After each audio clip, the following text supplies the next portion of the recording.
কালকে এক ভক্ত এসেছিলেন, মায়ের জন্য একটা মালা এনে দিয়েছেন, মাকে অবশ্যই মাকে অঙ্গে দেবো।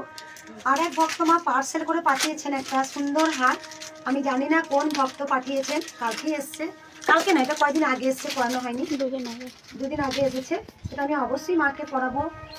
অনেক ভক্তরা দূর দূরান্ত থেকে চলে এসছেন, মাকে একটু পরিয়ে দিই, অবশ্যই আপনাদের ভালো লাগবে। কৃষ্ণকালী মা, আমার কৃষ্ণকালী মা, আপনাদের কৃষ্ণকালী মা, আমার সোনা মা, আপনাদের সোনা মা। আরও কত দূর থেকে ফোন এসছে সেটা আমি শোনাবো।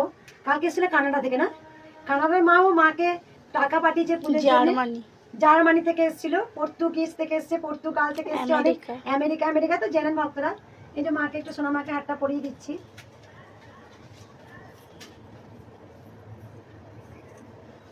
মায়ের আমি কাপড়টা সরিয়ে দিই। মা যেমন আদেশ করেছিলেন আমাকে যেভাবে কাপড় পরাতে হবে, আমি সেইভাবেই মাকে আমি কাপড় পরাই। আমি অবশ্যই আরও নতুন নতুন মা শাড়ি ভক্তরা দিয়ে গেছেন, সেটা আমি পরাবো, অবশ্যই পরাবো। তার কারণ একটাই, যেটা হচ্ছে কি আমি একটু ভক্তরা এসছেন ওনাকে ছেড়ে দিই, তারপরে মাকে আমি পরাবো। দেখুন